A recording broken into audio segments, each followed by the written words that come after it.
Three Guys Talking Ball podcast, back again for another week, coming to you a day early due to schedule constraints. That kind of sounds cool. It was either that or we weren't going to do an episode this week, so we all were able to make it work on Tuesday here, which probably be a good pivot since that's the day we're going to have to switch over to once City League basketball starts here at the week after Thanksgiving. We only schedule around important things here. Yes, correct. That is absolutely correct. My intramural sports is how we plan our schedules. So had softball on Tuesday in the summers. Now moving to basketball here. That's going to be on Wednesday night. So going to have to shift over at some point on Tuesday night. But nonetheless, here we're still doing it. And guys, what a weekend of football! Is it safe to say this was the weekend of upsets? Yeah, I think that's fair. A weekend I feel like we needed. It was, and to be honest, it didn't seem like there were going to be a lot of games that were going to be close or tight, but we had some games that decided to live up to the billing, and we got some tremendous upset, tremendous things to talk about. And what do we want to start with first, guys? Do we want to start with college or the NFL? I feel like we always start with college. We should just keep it rolling. All right. Well, we're starting with college here.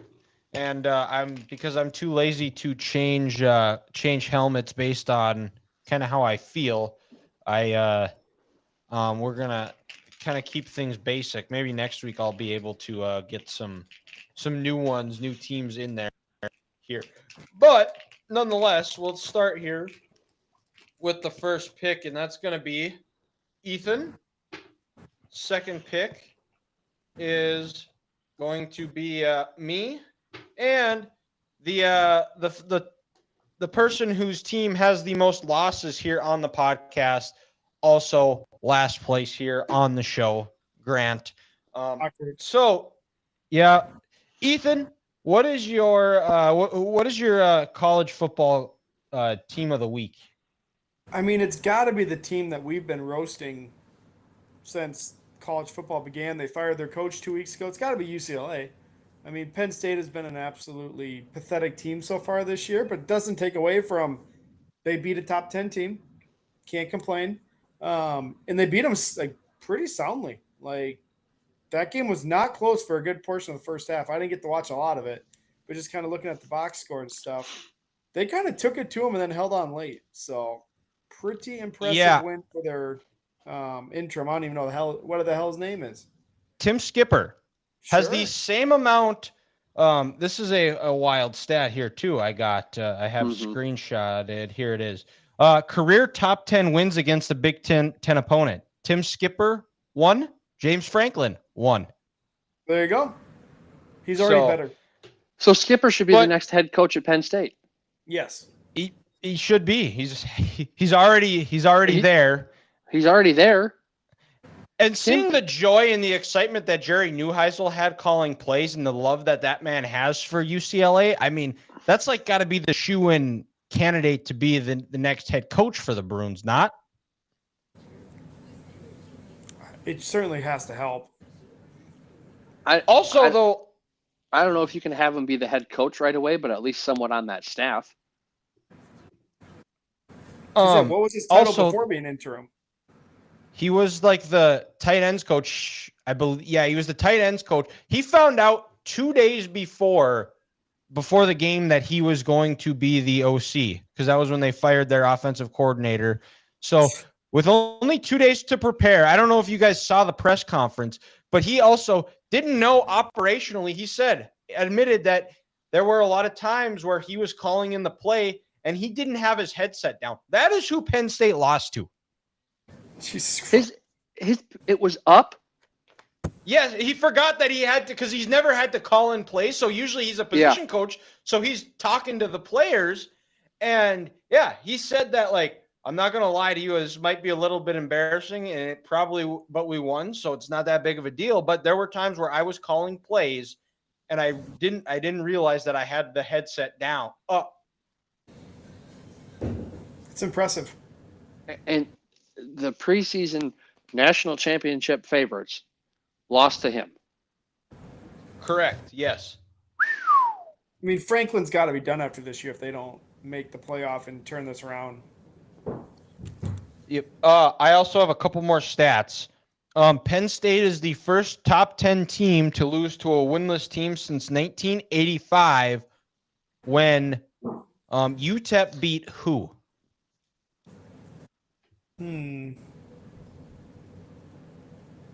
I'll say Florida State. Grant? I saw this the other day, but Oregon? It was not Oregon. What conference? It was they I guess that could have changed by now. Where are they now? They're currently in the Big 12. Colorado. Nope. Texas Tech. Nope. It was Utah. BYU. Oh, I was in the same led state by back Lavelle then. Edwards. Sure. Lavelle Edwards. Holy shit. He was the coach at UCLA or at BYU for a long time. He was a head coach at BYU from 72 to 2000. Whoa. Jesus. Yeah, and then he was an assistant there for 11 years from 62 to 71. So he was there for what? This is like 39 years, essentially. Jesus. Holy shit. That's Talk insane. talking about giving everything to one school. He has to be Mormon. That guy has to be Mormon. He's never had sex in his life. I mean, his name's Lavelle, so he's either black or Mormon. Maybe both. Could he be a black Mormon? He's a white dude. I looked him up on Wikipedia. So Okay. Well, so he's a white dude named Lavelle who likes to soak. probably My kind of guy. I also have another. You guys aren't as plugged into the Barstool world as I am, but one of the top ball watchers in college football, his name's Liam Blutman. Big dude, long red hair, beard, and he has to. He made a bet because there's a couple of Penn State fans. One is Connor Griffin, who may or may not be dating Brandon Walker's sister, who is actually Sister pretty or daughter? good looking. What's that? Sister or daughter? Okay. Sister. And then Max, who is the producer of PMT, big dude, huge Eagles fan. Also, what things you hate to see. Fans in Pennsylvania having a rough weekend. Phillies lose, Eagles lose, Penn State loses to a winless team. So sad. But if UCLA were to beat Penn State, Max and Connor Griffin had to be Liam's butler for a week, and Max had to dye his hair red. Oh. That's too bad. Yeah. But that's UCLA. So my team of the week here is another team that had a huge upset, and that's going to be the Florida Gators. Who welcomed the Longhorns into the swamp, and the Gators dragged them into the swamp, and they basically ate them alive here. Texas played horrible offensively. I mean, Arch didn't play good. The offensive line didn't play good. The receivers didn't play good. It was just an embarrassment on the offensive end for Texas. They couldn't do anything. I mean, it's been pretty well noted that Arch might have been the most overhyped prospect in the country, but he hasn't had much help this year. I mean, we can call a spade a spade. Arch hasn't played good, but between the play calling, the offensive line, the running game, receivers, nobody on that offensive unit for Texas has played well. And you got to give credit to the Gators. I mean, there was a lot of heat. Billy Napier is coaching for his job. I thought they had a tremendous game plan where they were really good about with DJ Legway getting the ball out quick and where it wasn't him thinking a lot. They were just getting the ball out of him quick, getting the ball in rhythm. And then defensively, then the question for Florida was never the defense. It was always the offense. And the offense finally played up to kind of the hype or to the ceiling of what their talent is. I mean, offensively, they put up 263 yards in the first half. And the big thing with the knock on Sark is when Sark is trailing at halftime, he is 2-9. Yikes. On the year or in his career. That's just at Texas, right?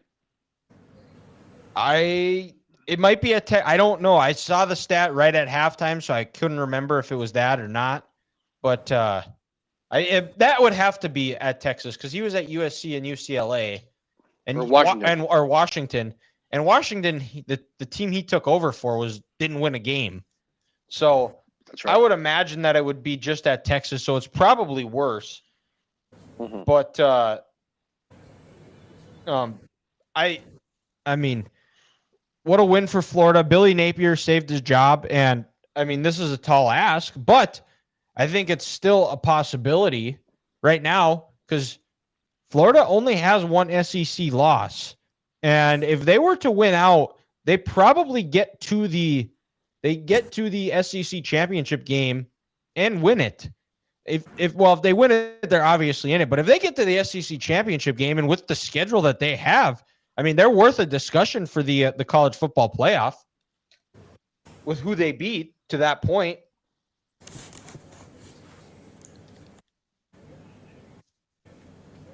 Well, yeah, I can't see it happening, but yeah, there's a chance.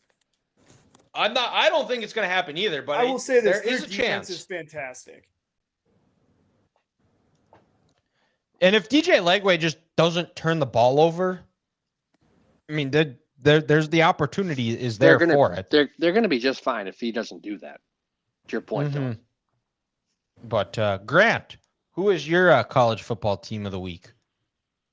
So I think my college team of the week is from the game of the week I had 2 weeks ago when I was last on, and that's the Washington Huskies. For a couple points here. I know you might say, "Oh, Maryland, that's not a great win." Yada yada yada. You're right. It's not on paper. It's kind of meh. But Washington traveled across 3 time zones. In this new world of college football we live in, you have a team in the Big Ten from Seattle flying to College Park, Maryland, or whatever the city's called. And in this game, they were down 20-0. They didn't give up. They fight. They scratched. They clawed, and they came back and they got a nice conference win, 24-20. Most of the time, if you have a bunch of 18 to 20 or 21-year-old kids flying across country, they're down 20 to rip. They're getting their ass handed to them. They're going to quit and they're going to cave. But this Washington team didn't. They came back. They pulled off the upset and they got a nice conference win. Yeah, I didn't watch any of it. I was kind of following it. And I saw they were down 17-0, and then I was checking scores at the end of the day. I was like, "Oh wow, they came back and won! What the heck? Good for them too, especially after a poor showing against Ohio State at home the weekend before to find a way to pull her out." But yeah, good win for the Bruins to get back on the Huskies to get back on the winning track here, because hopefully that trend doesn't continue next week when they go to the big house. But Grant, we'll stay with you. What do you have for your NFL team of the week? This is a tough one, guys, because we realistically could have 5 to 6 options to choose from. But I gotta go with the team. It's the San Francisco 49ers. No, let's be honest here. No business winning that game. You're down your starting quarterback. Brandon Ayuk is still on injured reserve. Purcell, Juwan Jennings are out. Second week without Nick Bosa. We could go on and on with the injuries. And Brock Purdy missed this game after coming back after missing 2 before that with the turf toe injury. Going into SoFi, which is Levi Stadium South, with how well those Niners fans take over. But if we're being honest, if the Rams were the team that I thought they were to start the year, and the Rams team that was the first that showed up in the first half against the Eagles 2 weeks ago, this game shouldn't have been close and it should have been competitive at all. And on a short week too. Kyle Shanahan got this team ready. They were fired up. They look crisp. They looked like the better team. They looked like the team that was healthy and had Super Bowl aspirations, while the Rams were just kind of poop-pawing around, just happy to be there on a Thursday night thinking they were going to show up and dominate this team filled with backups. It really did just feel like the 49ers were just going to roll over. Like that. That's kind of what it seemed like the Rams thought. And boy, were they wrong. Like Mac Jones, probably one of the best performances of a QB this entire season. It was probably because of the dead body he saw before the game. Yeah, he's listened to let the bodies hit the floor, and he was ready to go. That's just crazy. That he saw that dead body like Welcome that. Welcome to LA. Yeah. Welcome.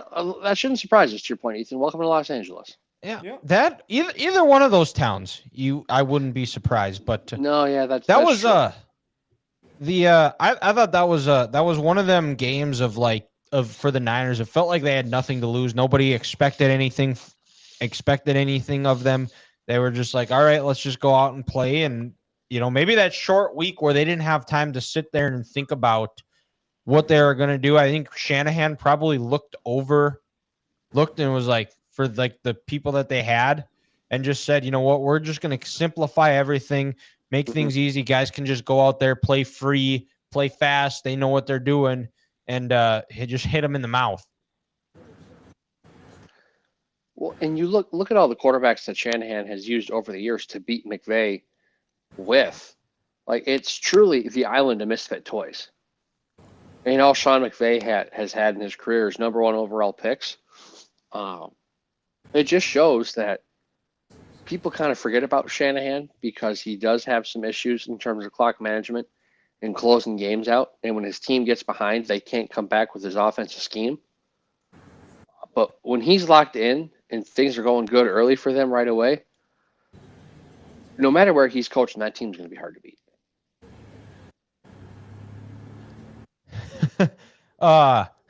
Hayden commented on the YouTube channel, Grant.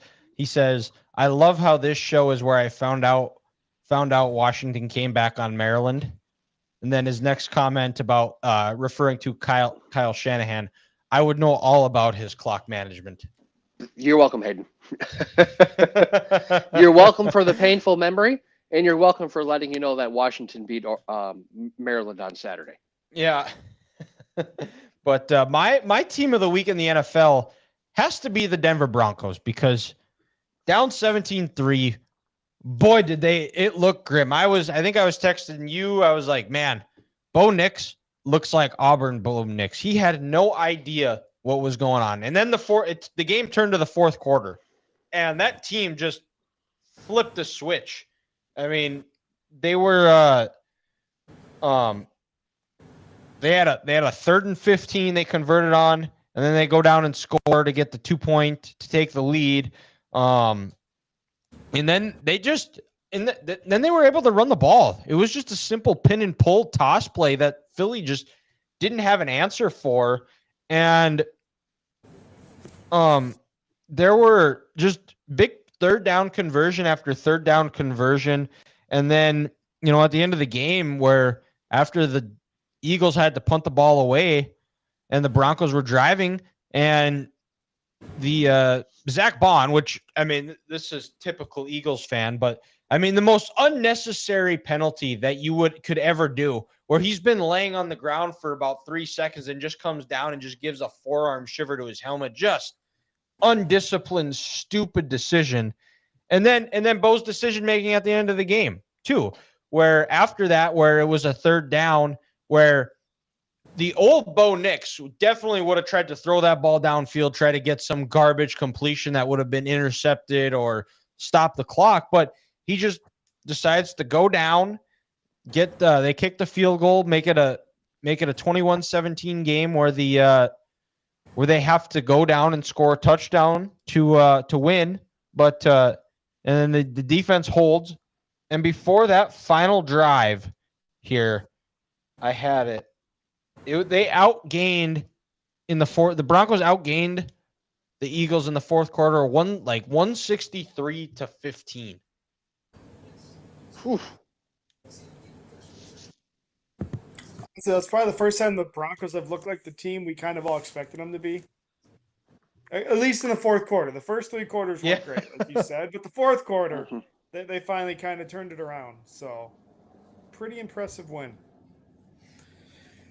I thought my team was going to be picked by all of us, and I'm going to go to Monday night, or was it Sunday? Sunday night. Patriots over the Bills. Drake May's finally starting to come into his own. That defense got some turnovers on Josh Allen, slowed him down, never let James Cook get going. That's probably the first team all year to really not let him get going. Just not a dominant win by any means, but they made the plays when they needed to. Stephon Diggs still is really freaking good. Like, Grant, we saw that at training camp, but this just further proves it. Like, my God, he was just dominating on Sunday night. And look at this Josh McDaniels offense over the years.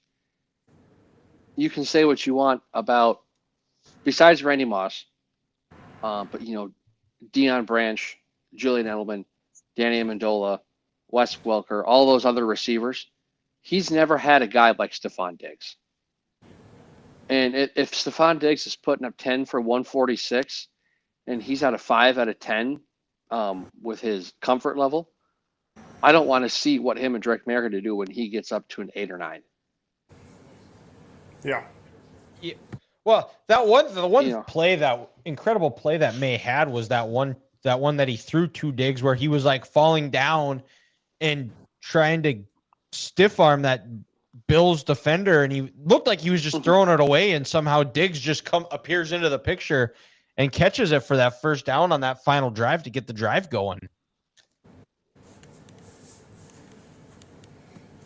Yeah, we might come back later this year or later in Drake May's career and say that was the play that really kind of catapulted him and gave him the confidence that, I can be a stud in this league.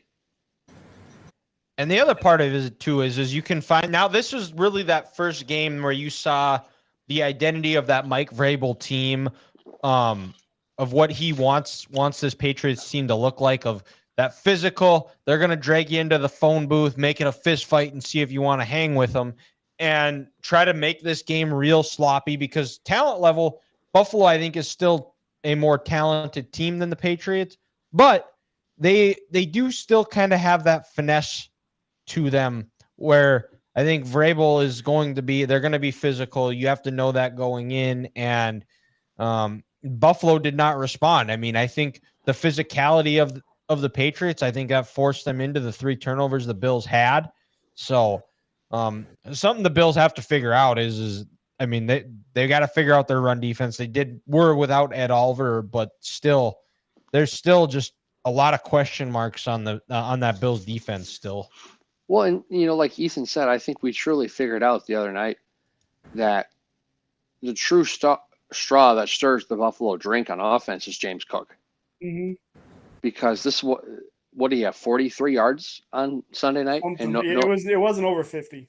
No receptions. It wasn't much of anything. And the one night this year when he doesn't go for 100 plus, they don't score 30 points. So now you could argue there's somewhat of a blueprint out there on how to slow down the Bills, and that's not let James Cook get going. Yeah. Don't let him cook is what you're saying? That's exactly what I'm saying, Dylan. Yes. That, and I mean, it's crazy. We didn't even talk about nobody had the Bucks as their team of the week, which was a tremendous game as well. You could even throw the Commanders in there.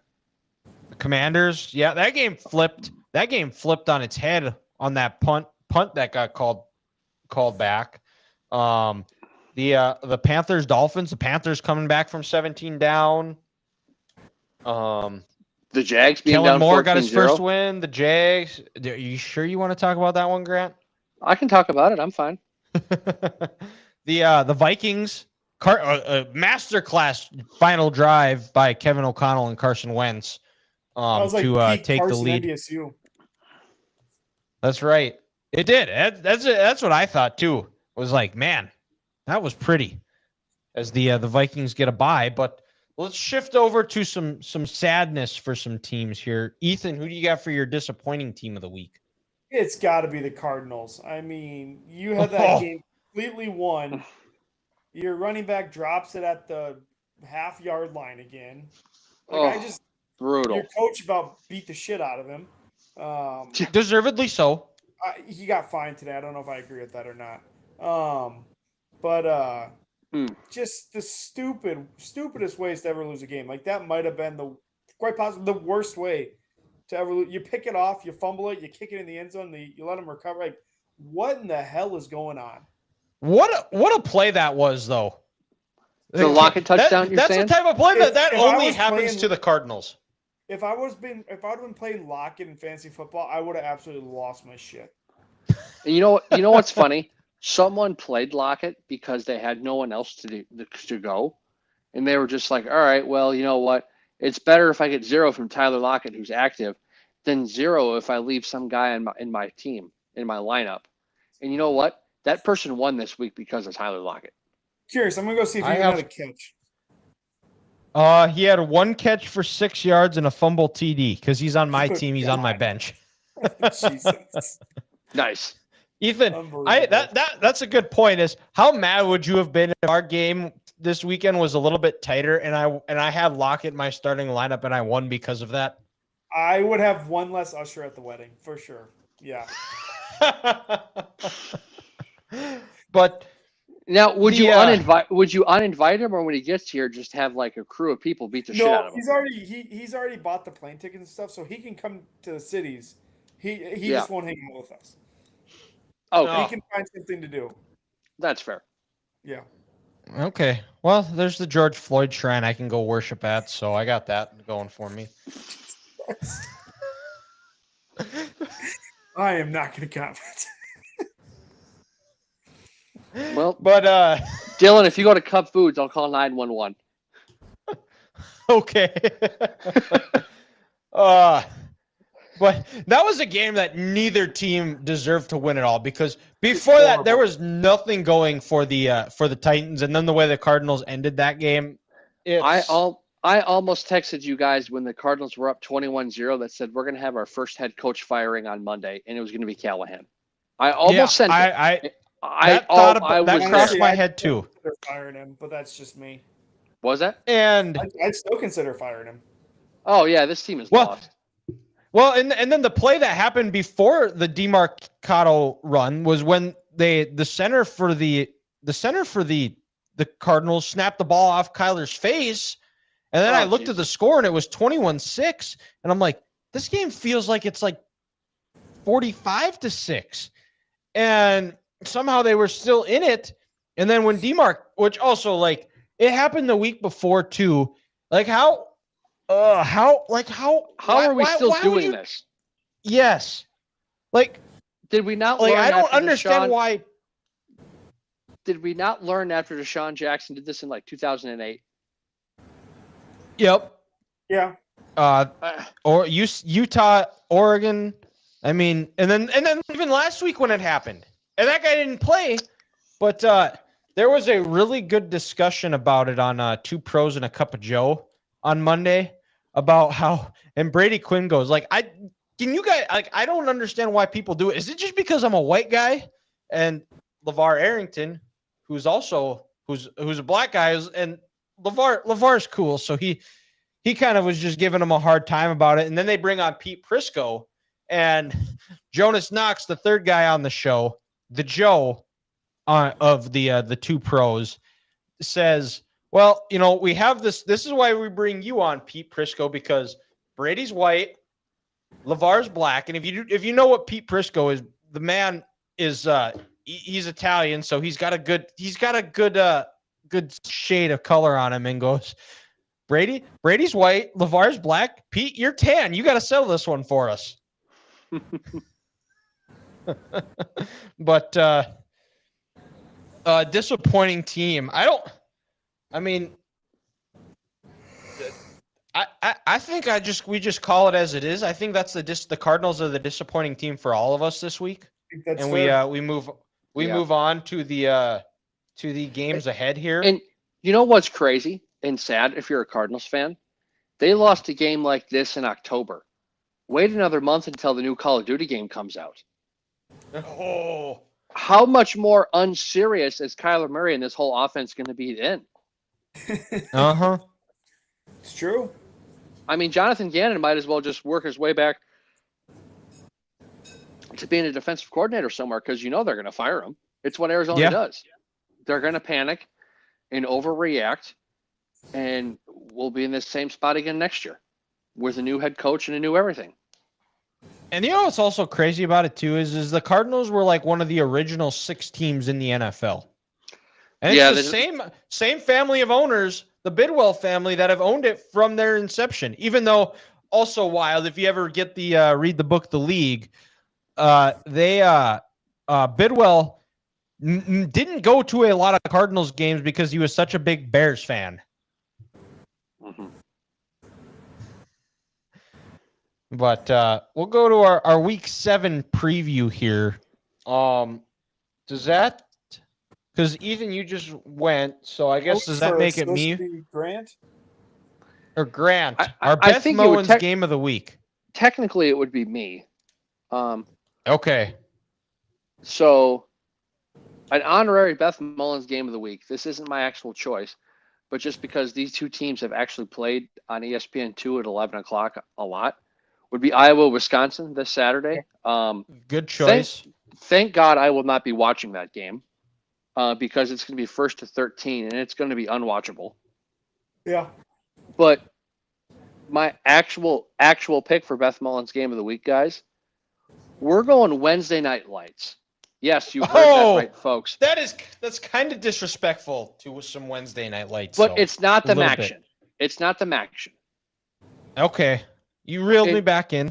We're going to CBS Sports Network, where we have UTEP versus Liberty. Yeesh. I don't know what's going to be. That was mine. No shit. Yes. Okay. You know what, Dylan? To not steal your thunder. Also on Wednesday night, also on ESPN2, Missouri State versus Middle Tennessee State. Oh. The funny thing about this game is the winner of this game would lose to NDSU by 21 points. Yeah. I would also argue that the Liberty UTEP game would also lose to NDSU by 21 points. Absolutely. Here, but I compiled some stats for this Liberty UTEP game here. Both teams are 1-4. Both teams have Liberty has turned the ball over 9 times this year, has a -2 turnover margin. UTEP has UTEP has a -5 turnover margin. Do you know who and has been sacked 10 times? Do you know who the quarterback for UTEP is? Isn't it Malachi Nelson? Malachi Nelson, the former number 1 player in the country, transferred from USC to Boise State, now is at UTEP, has thrown through 5 games 9 interceptions this year. Jesus. That's brutal. Yikes. Uh-huh. So. Yikes. Those are some Geno Smith type numbers. Those are some Geno Smith type numbers. Yeah. Hopefully there's nobody on the team that breaks his jaw. Well, just note to self, if you owe someone money, just pay them. Yeah. I think at the end of the year, if there's any UTEP fans left in the stands, they should pay him in whatever he gets in NIL money. What's going to be higher in this game? The amount of points UTEP scores or the amount of fans in the stadium? Ooh. I wonder what the average attendance for UTEP is. It's probably But, a couple thousand. Yeah. Let's see here. Let's find a UTEP home game. Okay, their last one against Louisiana Tech. Here there was 13,000. Okay. So that's actually pretty good. Well, it is Texas and also El Paso. There's a lot of people in El Paso. Uh-huh. But let's go over to a game of the week here. Ethan's Wi-Fi, he just texted us that it went out. So we'll see if we're gonna finish the show with him or not. I've never met someone whose Wi-Fi goes out more wherever they live than Ethan Price. It's incredible. No kidding. I was just thinking about that too. I was like, and I never said it out loud, but I was like, man, since he's moved into his new place, we haven't had any issues with his Wi-Fi at all. And then all of a sudden the Wi-Fi goes out. What the hell? But game of the week here for college football. I mean, we got a lot to choose from. We've got Alabama, Mizzou, Indiana, Oregon, Oklahoma, Texas. Now Florida, after beating Texas, we got Florida versus Texas A&M, Georgia versus Auburn, LSU, South Carolina. Which, Grant, I have an incredible. We have a bet, a challenge alert I saw on Twitter before we started recording. If South Carolina goes 5-0 during this stretch, during their next 5 games, I will butt funnel an Oreo McFlurry. Omni-Man. Oh my God. Omniscient Man 38 said that. Do you want to know what South Carolina's next 5 games are? Yes, because I need a butt funnel McFlurry in my life. At LSU, Oklahoma at home, Alabama at home, at Ole Miss, at Texas A&M. All top 11 matchups. Oh my God.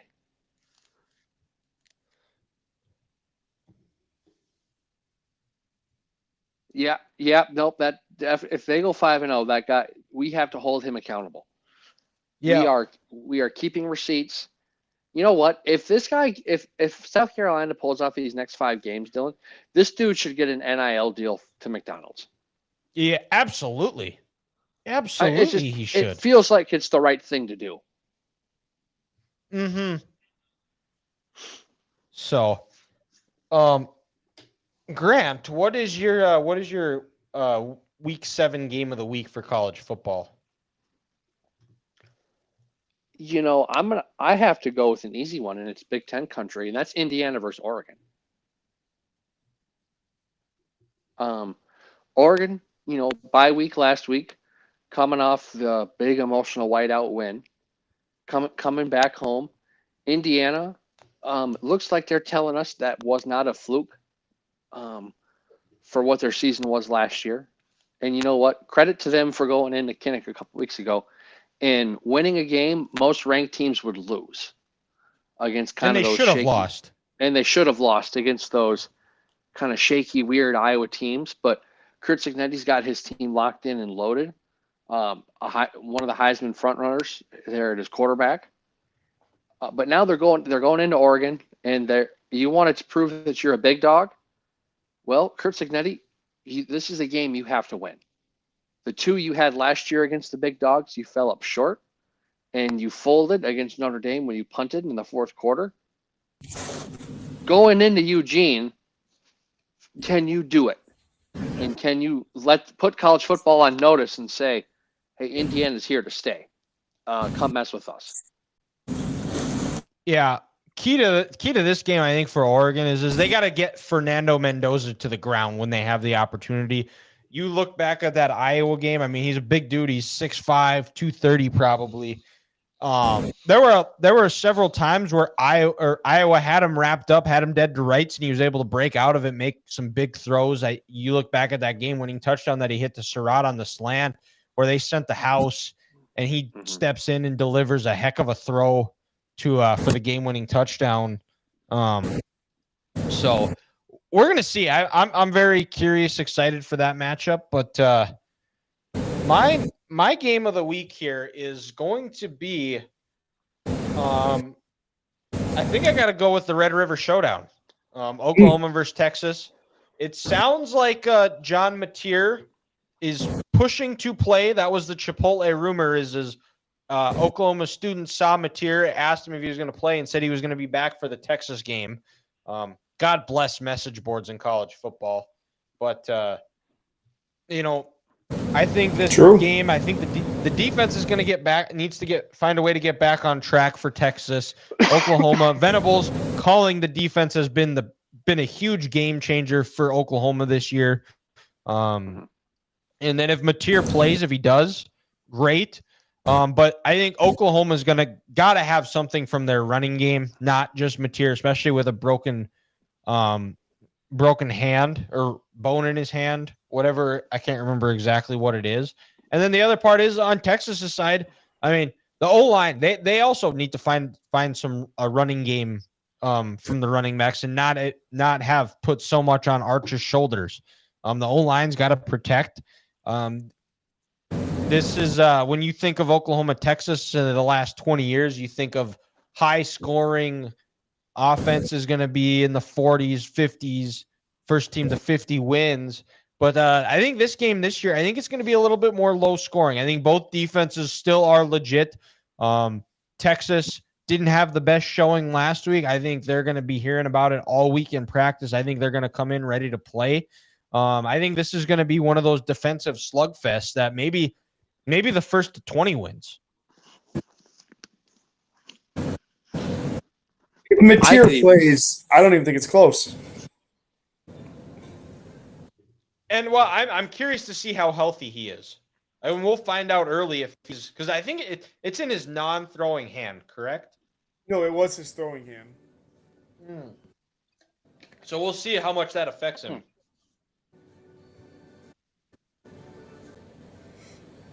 I mean, I can't imagine it's going to be easy for him, but no. But yeah, but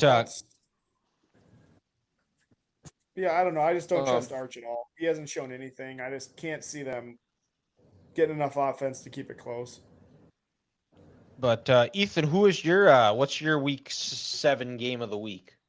I'm gonna keep it in the SEC. Is Grant good? Yeah, I'm good. Okay. He's falling asleep. I could see you dozing off before. A little bit. I'm not gonna lie. Oh, that was good. I'm gonna go Alabama, Missouri. That's a good choice. I had that on there as well. Yeah, like can Ty Simpson keep it going? He played well, obviously, the last couple weeks. Missouri, Prabula, is that how you say his name? He's been fantastic. Yep, Bo Prabula. Yeah, I don't know much other than their quarterback, but they've got 2 running backs that are averaging over 7 yards a carry in Hardy and Roberts. Hardy already has 9 touchdowns. That's also good. Mizzou's time of possession. It's probably nuts. It's 37 minutes a game. Jesus. I was going to guess that, actually. That's a lot. Also converting their third downs at 61%. Well, yeah, when you got third and it sounds like 3rd and 2s every single time. That's going to help. But no, if Missouri wins this, I mean, they're right there in the playoff race. So huge implications. And again, the rest of their big games are at home when they already beat South Carolina too. Yeah. Yep. And it's going to be right away at 10 a.m. I'm kind of surprised. I thought this would be like an afternoon or a night game potentially with both teams playing the way that they have been here. But well, you know, Dylan, you look at it, Texas, Oklahoma, that's at 2:30. Did I see Georgia Auburn is the night game? This kind of feels like ESPN's way to try to compete with Big Noon and dominate the opening window at 11 o'clock. Could be. It could be. It's a good point. Let me see here. I will say this. Get out of UTEP Liberty to see. I'm trying to find the schedule. I think if this game was in Tuscaloosa, it'd be at 6. But something tells me since it's at Missouri, the Tigers are getting a little disrespect. True. Yeah. That is a and one of the biggest games that's going to be played at Columbia in quite some time. But is the Herb Street and Fowler doing Auburn, Georgia? That is a hike. Holy crap. That is a hike because game day's out in Oregon. Unless, oh no, I bet they might be doing the Red River shootout. That would maybe make more sense. Because that's a little bit closer. I bet you he's doing that game because then it gives him longer to fly across country. That could be, potentially. Yeah, I'm not sure. Well, remember last year, when they had game day for Oregon, Ohio State, he left halfway through the show to get on a flight to call the Red River game at Dallas at 2:30. So it's possible. He is calling the Red River. Yep, he is. Oh, okay. Yeah, Dylan, you are right. Shorter travel. I mean, he did it last year. So that's still only like 4 hours in between that. That's still tight. But I like I said, I remember at like 10 o'clock on game day, he got into some sports car, and he was driving down the interstate doing game day with his headphones on with the roof down. Love it. Like there was a legit camera crew inside his car. It was crazy. That's awesome. But before we get to the NFL, we do got to talk a little bit of NDSU. We haven't done much on the show this year, but they've got another top 10 matchup after they beat Illinois State last week. Go on the road, get a big road win against the number 6 team in the country. Gave NDSU some trouble the first about 2.5 quarters until the defense finally was able to figure it out and get some stops, get off the field on third down. They got another tough one in Southern Illinois this week. Fun fact, Southern Illinois has never won in the Fargo Dome. Really? Yep. I believe the only Valley team that has yet to win in the Dome.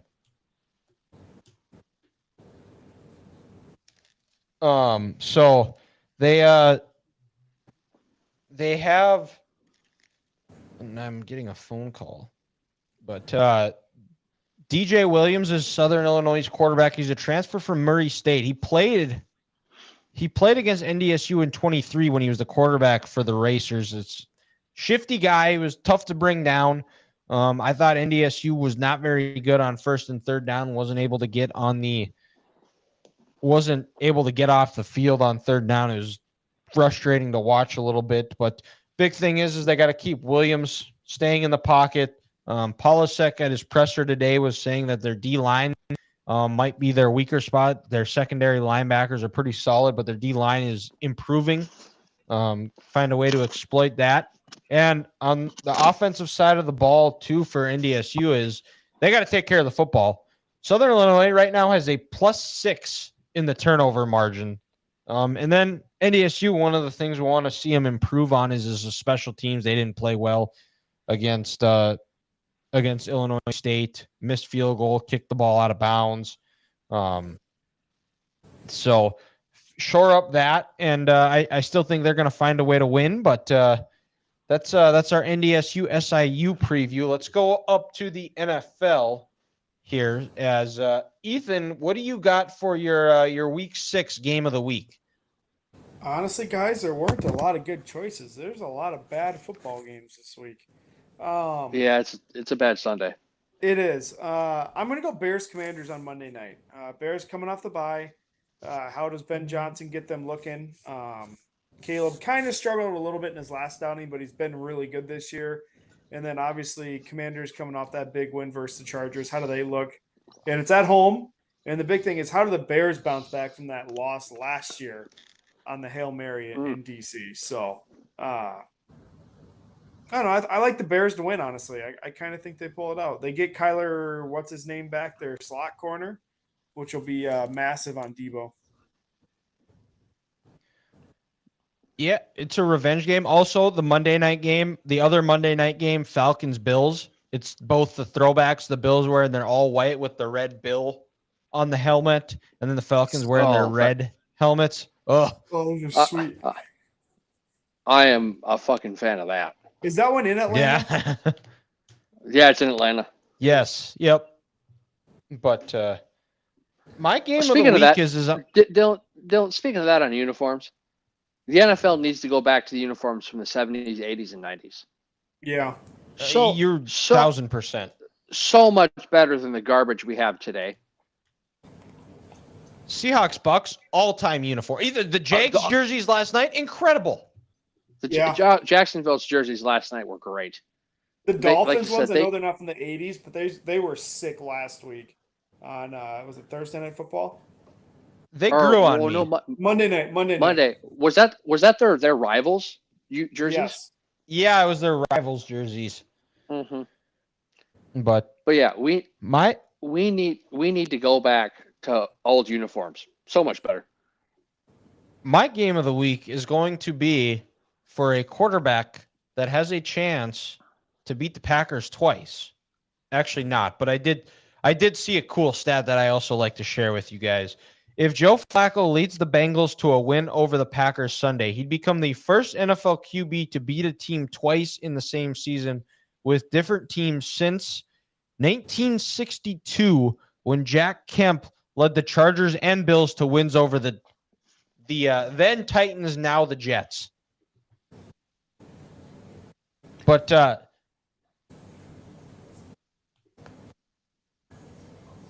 there's no way Flacco plays on Sunday, is there? That's their goal, yeah.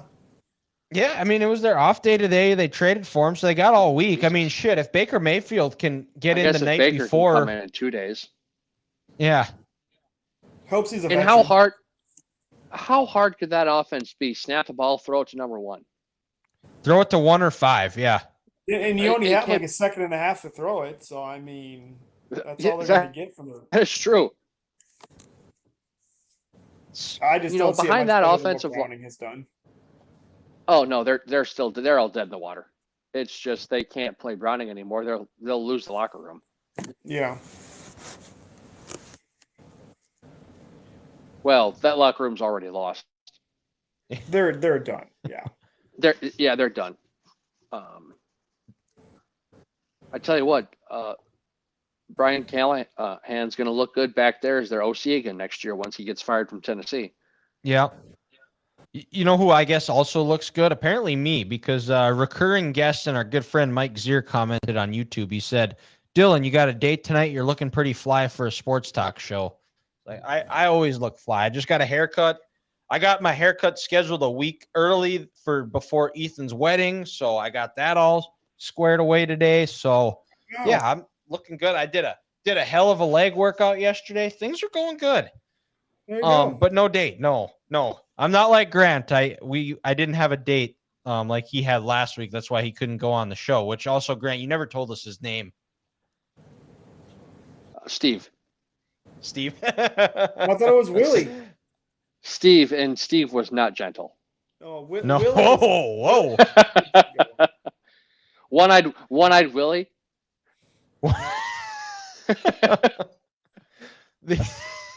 His mom took Tylenol when she was pregnant with him.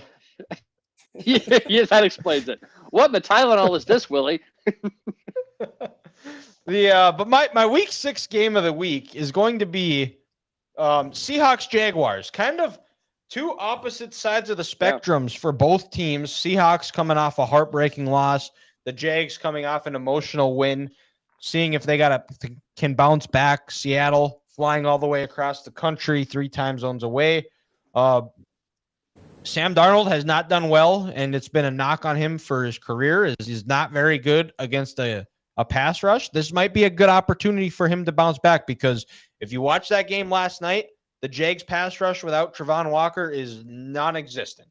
And I think that's going to be the main factor for me in this game is whichever pass rush shows up, I think is going to win, because the Trevor Lawrence, I wouldn't say he played great last night by any means, but he played well when he had to. But when he was going up against the blitz, he had that deer in the headlights look that he always seems to have. And then the operation got affected, where it's still just, if you're a Jags fan, you just got to be ready to just choke him about the undisciplined or just lack of situational awareness of the quarterback, because it just never doesn't seem to get better. Yeah, Dylan, what was there? 3 delay games last night? Yeah, and the one was right before. Like, I thought after they had that delay, I thought, oh yeah, the Chiefs are winning. They're going to be atop the AFC West. Mm-hmm.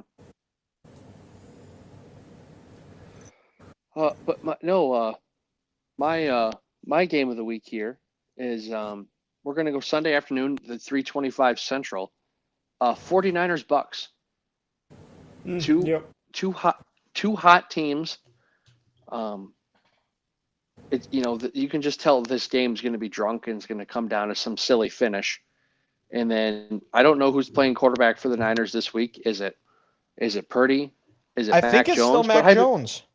Hypothetically speaking, let's say it's Mac Jones. No, they haven't said anything yet. There is a chance that both Mac and Baker turn the ball over in this game. It's going to come down to who doesn't turn it over in a big moment. That causes that the giant shift in this game. And then also, is this the week where not having Nick Bosa affects the Niners pass rush? And if you can't get to Baker and he's feeling comfortable, Baker's cooking right now. And could we say that Baker's the MVP? Because I think yes. He is. I don't Easy. really think it's close. It's up for discussion. So Robert Saleh is going to have his hands full this week, because if Baker gets going and that home crowd is feeling him, they're never out of this game. And I'm excited for this game, and I hope this is the game that CBS gives us in the afternoon, because I'm not interested in watching the Packers play Joe Flacco. And that's on at that same time. So fingers crossed for Bucks 49ers for our viewing purposes. God. Is that fair? Oh my God! I don't have a TV next to me, so you're gonna have to fill me in on what's happening. Let's just hit a 3-run homer to tie it, and it hit like the top of the foul pole. Oh jeez. That thing was probably 75 feet in the air. Yeah. Good Lord. But at this point, why are we just not Barry Bondsing Aaron Judge and just walking him? Yeah, I don't know. Good that question. was what I saw. He broke the American League record for walks in a season with like 37, and Barry Bonds has the National League record, and it's like 63 or something like that. Bonds that year was just nuts. I mean, they walked him with the bases loaded. Yeah, that's incredible. And that's just ridiculous. And he's not in the Hall of Fame. Yeah, which is just absolute bullshit. It's so stupid. Uh-huh. That's like not even a bad pitch. How he kept that fair is beyond me. What also could be stupid is Grant's curveball of the week. So Grant, let's wrap up the show here. What do you got for us for curveball of the week? Yeah, so I'm just wondering, guys. We're all fans of different TV shows out there. We've all loved different ones. We've all loved some of the same ones. If you guys could star in one show that has aired, on TV throughout time and history, if you could be a main character, what show would you want to be the main character in? Ooh.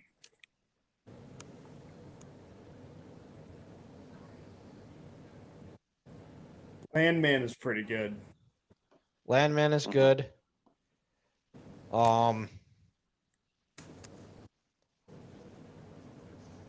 Ooh. I think I'm down to like two choices. Mm-hmm. And you could probably guess which my two choices would be. It'd be definitely two and a half men. Yep, 2.5 men.